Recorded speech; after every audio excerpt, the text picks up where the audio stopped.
All right, so here I am with Roy Harris from San Diego. He was just having a seminar here in Bodø at our club Bodø Jiujitsu, and I'm driving him to the airport now, and I figured I would ask him a little bit about how we can become better as teachers and jiu-jitsu practitioners to avoid injuries. So Roy Harris. Yes. What do you say? I say it first begins with the instructors. The instructors, like I mentioned last night, have to have this some training progression that talks about teaching students how to be great training partners.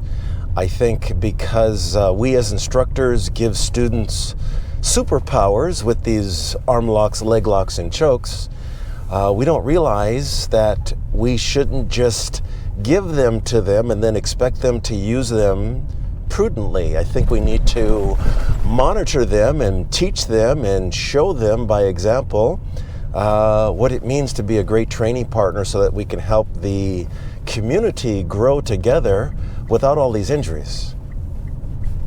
Yes. You know, I think that unfortunately ego plays a big part in the equation of all the injuries that take place in Brazilian Jiu-Jitsu. I also think it has a lot to do with the culture of Brazilian Jiu-Jitsu that places so much emphasis on the tap. And the tap is not really communal. The tap is really self-centered. And so I think we as instructors need to come up with some plans and implement these plans to help our students to take these superpowers that we have given to them and help them to not just learn and progress, but also to help others learn and progress so that jiu-jitsu becomes a communal endeavor rather than just a self-centered one. Nice. And how do you feel about, so one thing I've been thinking about is maybe it's because, one of the things is because sparring, like hard rolling, is implemented so soon. Yes. At many academies. Yes. What do you think about this? Well, a number of things. One is that trend is changing in North America. There are a number of very successful schools that are no longer mandating sparring.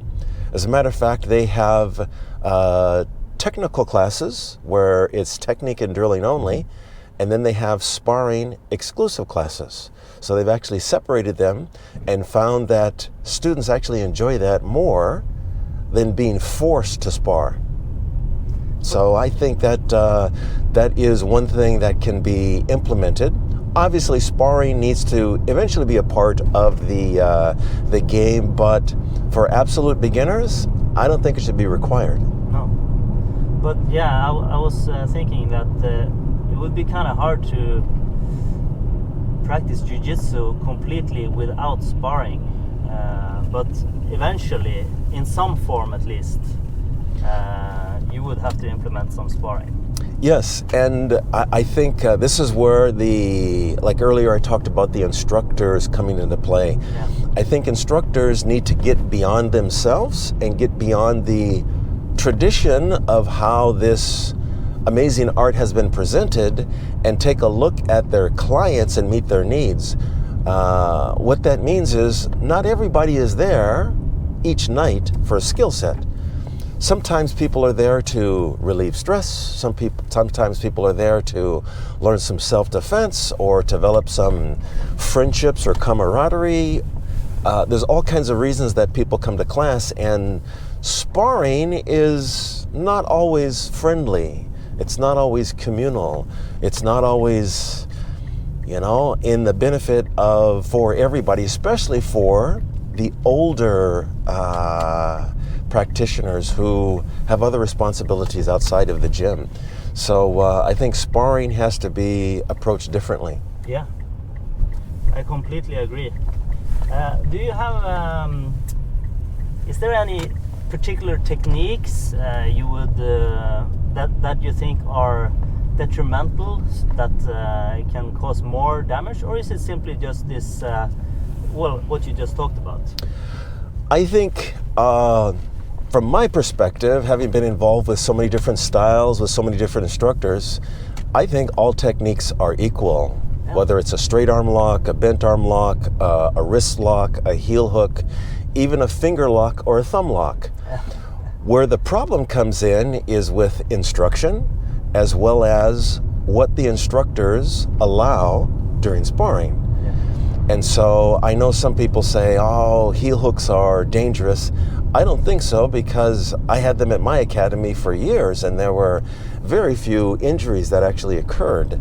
Matter of fact, in my Jeet Kune Do instructor program, once we get to level 5 training, even though the grappling element is predominantly Brazilian Jiu-Jitsu, we add other elements such as biting, thumbs in the eyes, finger locks and thumb locks. And we spar every training session. And guess what?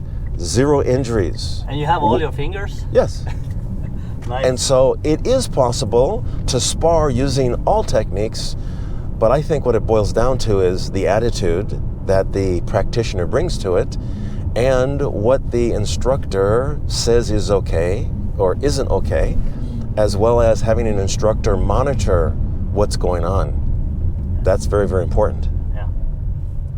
Well, thank you so much, and thank you so much for the seminar yesterday about pressure passing. We are going to really put this to use, and like I wrote in the Instagram post, like try to get this into our DNA. Well, thank you very much for having me, and I enjoyed sharing with you a little bit of the love of pressure passing.